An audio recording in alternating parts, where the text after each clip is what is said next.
Si vous voyez la croqueuse de diamants continuer à exercer illégalement dans la médecine plastique au Cameroun, au point elle injecte des substances toxiques non contrôlées par le système sanitaire, ce qui est un baron derrière, c'est un réseau. Je vous le dis, c'est clair et net, parce que au Cameroun, le pays le plus renseigné du monde, tu ne peux pas te permettre de faire entrer de tels produits, les commercialiser, jusqu'à pratiquer la chirurgie plastique dans le Cameroun là, où il a suffi on appelle un commentaire sur un post Facebook pour que Patrice Menge soit interpellé et actuellement écroué à la prison centrale de Yaoundé, Kondangui. Ce pays-là, où tu ne peux pas t'en passer, tu ne peux pas passer par le filet, par le trou du filet, non. Si cette fille, si c'est pour dire cette dame, ayant débarqué dans les réseaux sociaux, nul ne connaît, nul ne sait d'où elle sortait celle-là. Elle débarque dans les réseaux sociaux avec des liasses de billets de banque fraîches et se met à distribuer aux gens, donnant des rendez-vous aux gens, nuitamment dans des cimetières, distribuant de l'argent à partir de minuit, au point même où elle fut invitée sur un plateau de télévision Vision 4, à l'époque animé par Raoul Christophe Biya, pour être questionnée, interviewée sur la provenance de son argent où elle distribuait. Jusque-là, elle était sortie de cette émission, personne n'avait retenu d'où sortait réellement son argent. Et cette dame a été laissée en liberté. Normalement, dans des pays bien constitués, où il y a une législation, telle que nous disons que le Cameroun est un pays de droit, cette fille devait faire au moins l'objet d'une ouverture, d'une enquête administrative par la brigade financière. Parce que, je prends par exemple ici en France, un citoyen, même chef d'entreprise, même milliardaire ne peut pas se permettre de se lever avec des liasses de billets, aller sur la voie publique, distribuer aux gens à volonté. Il y aura forcément une enquête qui sera diligentée derrière lui. On verra quelle est la source de la provenance de cet argent. Parce que quelqu'un qui travaille normalement ne peut pas distribuer son argent comme ça. Vous avez déjà vu un milliardaire distribuer l'argent. Il peut te donner une opportunité d'entrer dans ses affaires pour te donner une action quelque part. Mais il ne va jamais prendre de l'argent et te remettre comme ça en main propre.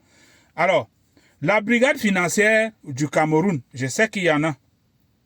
Si ça aurait été en France, elle devrait faire l'objet d'un suivi, des enquêtes approfondies, voire même pourquoi pas la garde à vue, pour justifier de la provenance de son argent. Mais au Cameroun, hélas,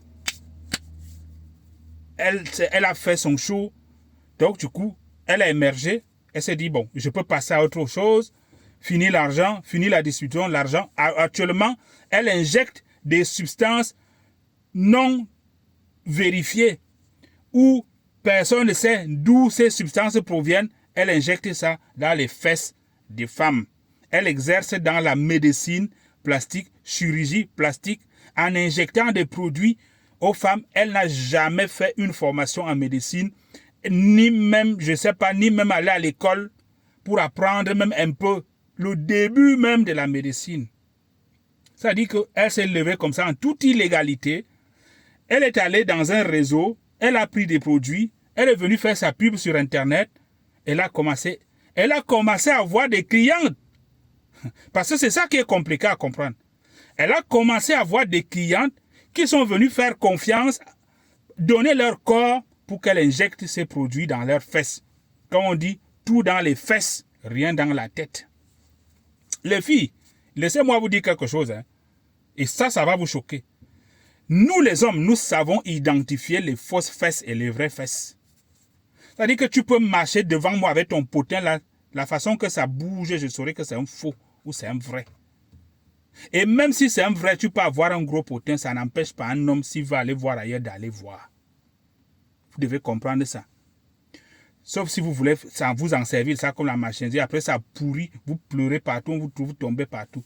Bon, ça c'était juste entre parenthèses. Je reviens sur les autorités camerounaises. Chères autorités camerounaises, le ministre de la Santé, Manaouda Malachi, le ministre de la Justice, Laurent Esso, le ministre de l'administration territoriale, Paul Atangandji, pour ne citer que ces trois-là. Vous vous êtes informés, vous savez qui elle est. Vous faites quoi pour que cette dame soit toujours en liberté au Cameroun sans jamais être entendue, ne serait-ce qu'être convoquée pour venir expliquer d'où a-t-elle la provenance des produits, ne serait-ce que poser quelques questions à cette dame. Ses autorisations d'exercer dans la médecine, où les a-t-elle eues? Les autorisations, les formations, l'autorisant, ce n'est pas tout médecin qui fait de la chirurgie.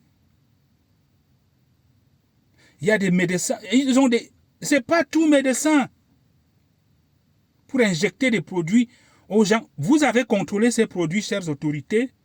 Vous savez des cancers, des maladies que vous devrez gérer dans de futures années dû à ces produits. Qui fera réparation? C'est votre peuple qui a d'être empoisonné et vous regardez. Je vous interpelle, chères autorités camerounaises. Est-ce que c'est vrai? Est-ce que c'est du laxisme? Ou c'est juste un réseau où vous savez, vous contrôlez? Dites-le nous. Mais sinon, moi, citoyen lambda, je n'arrive pas à comprendre, je n'arrive pas à accepter ça, je n'arrive pas à digérer ça.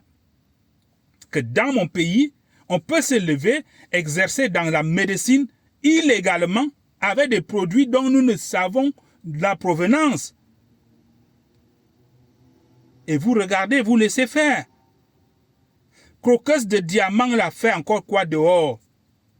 Elle n'est pas perdue. Elle n'a pas quitté le territoire. Vous êtes informés, vous avez le service de renseignement au Cameroun efficace. Vous savez traquer les gens. Elle fait quoi en liberté? Elle fait quoi encore en liberté à l'heure actuelle où nous parlons? Et quand nous parlons, ce n'est pas pour la pourfender, ce n'est pas de la diffamation ici. Elle-même, à visage découvert sur un panel TikTok, est venue avouer son forfait et dire qu'elle regrette, elle veut maintenant commencer à faire une formation parce qu'elle aime ça. Ça veut dire qu'elle avait déjà exercé. Combien de clientes elle a déjà intoxiquées? Combien de clientes ont déjà reçu ses soins? Quels sont les produits injectés sur ces clientes?